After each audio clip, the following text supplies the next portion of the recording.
and 40 to 50% of the people in countries like France, Germany, Sweden would like to be able to have a vote, like for Brexit.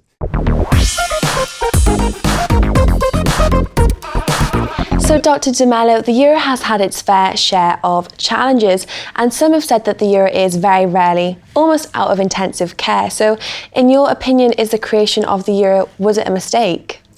Well, it's a very interesting question because until about 15 years ago, when you had the Maastricht Treaty, people in Europe were quite enthusiastic about the progress that had been made by closer relationship among countries, the integration of markets. And then came the Maastricht Treaty, the creation of the euro in 1999, and then things started looking good until about 2005, 2006, and then it all started to unravel.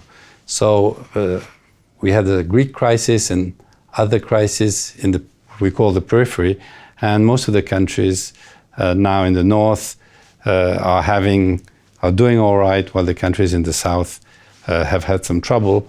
And the question is, can the euro survive?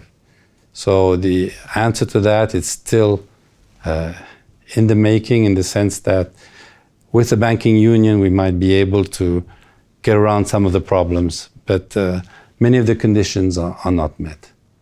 And you've mentioned some of the issues there across the Eurozone area. So what are the problems? What is the opinion polls on this people's sentiment of the euro? So until about 15 years ago, the sentiment was rather positive. And now there are polls all the time, not just on Brexit, but also on euro. And 40 to 50% of the people in countries like France, Germany, Sweden would like to be able to have a vote, like for Brexit, meaning to stay in or to stay out. And in most of these countries, about 30% say that they would vote to get out of the euro. And a banking union is about to be established. In your opinion, is this enough to save the euro? Well, I guess this is one of the necessary things to save the euro. Then it'll be part of the way. The other thing that would be needed in addition to having this banking union would be to have a more fiscal integration. But the countries do not want to have fiscal integration. So politically there will not be, for now, a fiscal integration. So the banking union is about the best that we can hope for, and hopefully that will be enough to survive.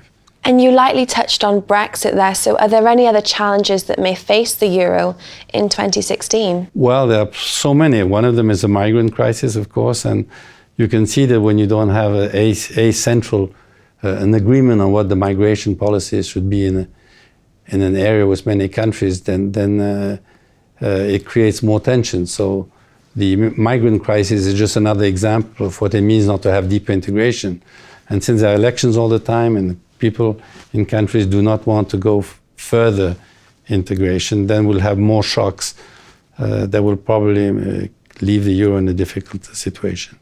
Well, thank you so much for coming in today and sharing your insights. That's all for myself and Dr. De Melo, but if you did like this interview, do like and comment on dukascopy.tv.